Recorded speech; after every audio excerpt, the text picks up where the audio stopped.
Good morning everyone, welcome to today's worked exam answer video.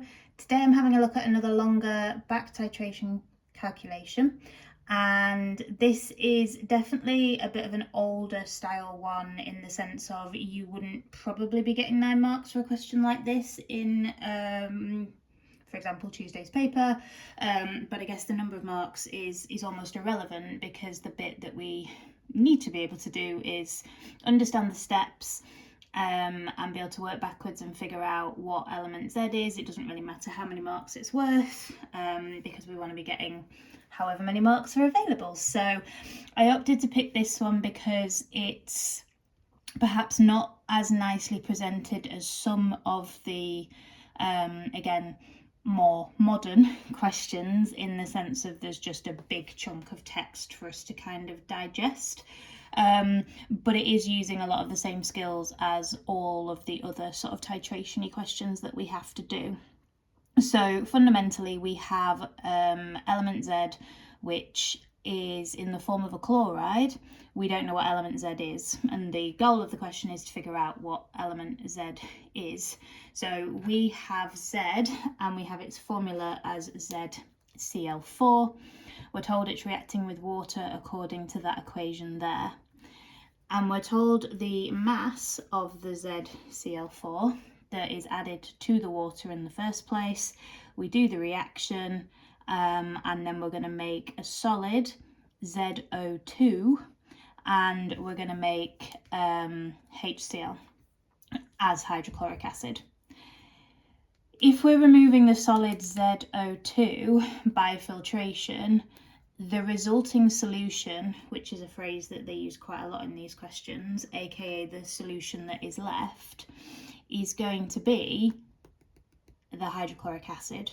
Now, sometimes in these sorts of questions, it will be a case of we're reacting with hydrochloric acid and the resulting solution will be the excess of the hydrochloric acid that was not reacted in the first place. But in this case, we don't really have any information as to whether the ZCl4 was in excess.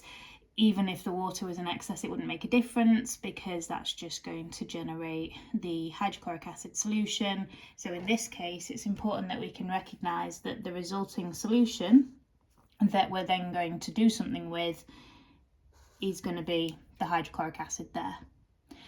And that's the point now where they're making that up to 250 centimetres cubed in a volumetric flask, so that we can then do a number of titrations to figure out a mean titer of, in this case, sodium hydroxide that was needed.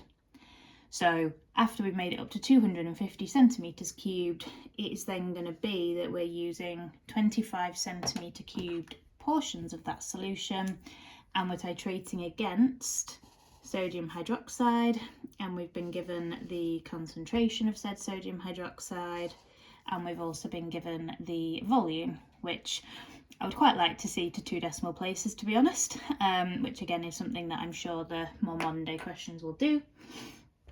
And it then does give us a little bit of a hint in terms of use the information to calculate the number of moles of HCl produced, and hence the number of moles of the ZCl4 present in the sample. Then it says use that to calculate the MR of the ZCl4, and from there get the AR of element Z. And that's again quite nice of them to do that. You may not get that kind of breakdown of, well, this is something you should do, this is something you should do, in a more modern question. So be fully prepared for that question to end where it says the 21.70 centimetres cubed of sodium hydroxide were required to reach the end point, full stop, and then it just say deduce the relative atomic mass of Z. Now, with any back titration based question, we are going to need to work backwards through the information, and the last piece of information we're given, which in this case is the concentration and volume of sodium hydroxide, is often the very place we should start. Now, we don't have an equation for how the hydrochloric acid made in that first reaction is going to react with the sodium hydroxide. And it's an equation that you'll have written a bazillion times, I am sure, but it's always worth, in my opinion, writing a balanced chemical equation. And this applies in lots of different contexts. So I'm thinking with a lot of the acids and bases questions, it's also worth having a balanced chemical equation. Sort of your amount of substance calculations, which I guess this would fall under. But yeah, there is going to be nothing worse than doing all the maths right but having the wrong mole ratio because you've not written a balanced chemical equation. But we probably already knew that the hydrochloric acid and the sodium hydroxide were going to be reacting in that 1-to-1 ratio, but we need to be certain of what that ratio is. Now we can just work out the moles of the sodium hydroxide like we always would. So we've got a concentration of 0.112. We've got a volume, which we're going to need to convert into decimeters cubed by dividing the centimeters cubed by 1,000.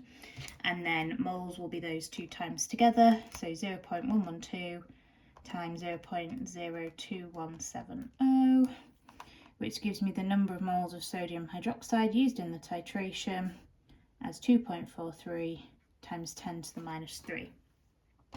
Now, as I said, because of this 1-to-1 ratio, we now know how many moles of hydrochloric acid were in the 25 centimetre cubed portion that went into the conical flask.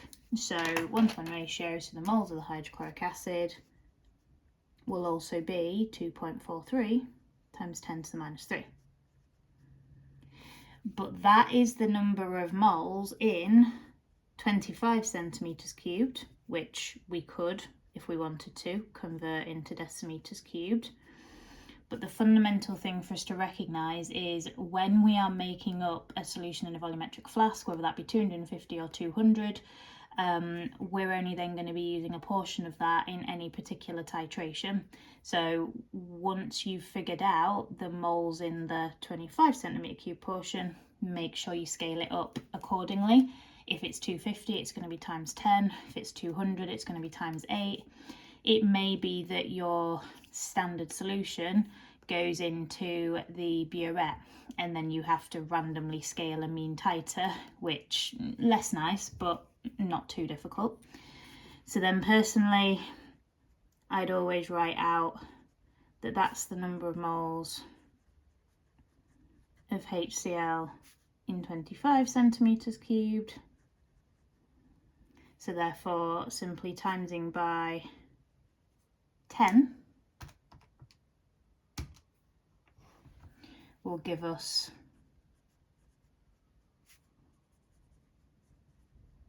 the number of moles of HCl in the 250 centimetres cubed made up in the conical flask.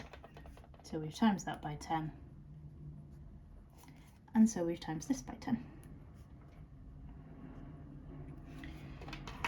Now we can have a look at the first equation, and we can see that the ratio of the hydrochloric acid made in that first reaction is 4 times bigger than the moles of the ZCl4 we had in the first place. So again, another ratio. So ZCl4 with the H2O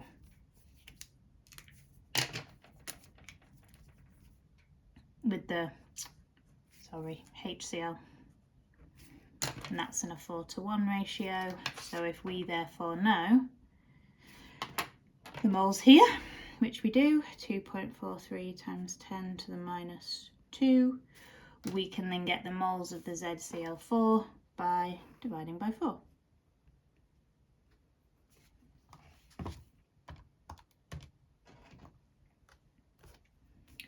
Which gives me 6.076 times 10 to the minus 3.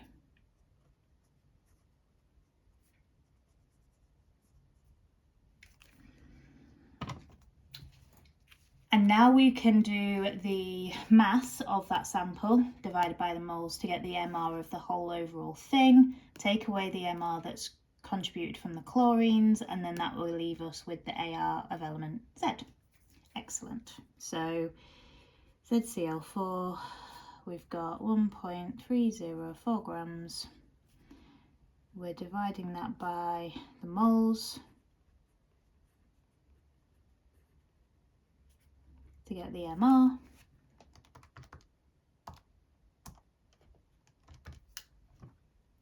Which is 214.6. And then we can take away from that the 4 35.5s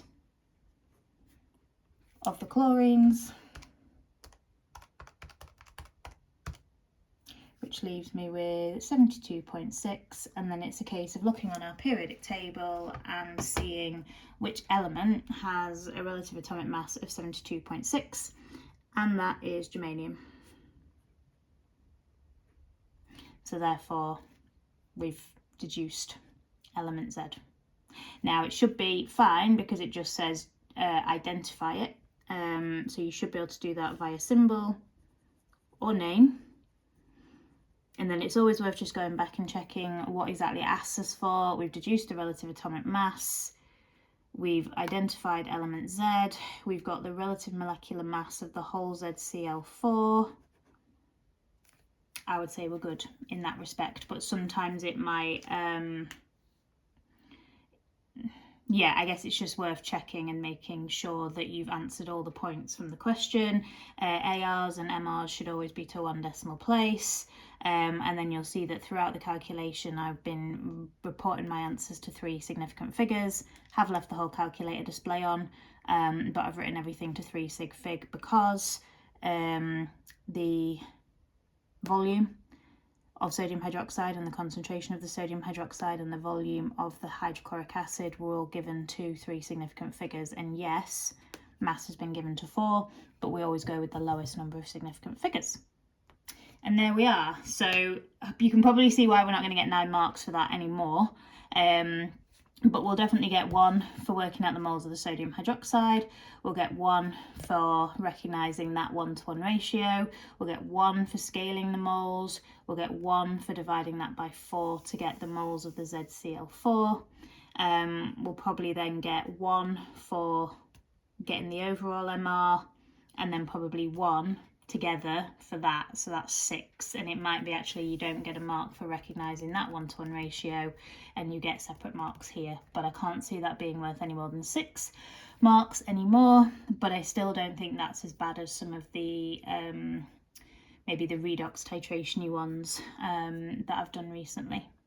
But as a general method, if you didn't get given like a specific titer, the first thing you would do is want to calculate a mean titer so that you can then figure out the moles, then use the ratio to get the moles of the thing that's going to then help us to continue on our journey. So in this case, the hydrochloric acid. Check if there's a scaling component and scale your moles accordingly. Always write balanced chemical equations so you can use the ratios. And then by the time we'd got to the moles of this, it was then a simple case of mass moles MR, taking away the MR from the chlorines to get what was left over for Z. And that is a very common methodology to use. So even if you're not sure 100% where you're going, hopefully you'll be able to pick out some of those things if a question like this comes up on Tuesday. And hopefully that's been useful, guys. And as always, please let me know if anything's unclear or I can help any further with anything. And wishing you all a very lovely day and all the best with any revision you are getting on with. Take care, guys. Catch you soon. Bye.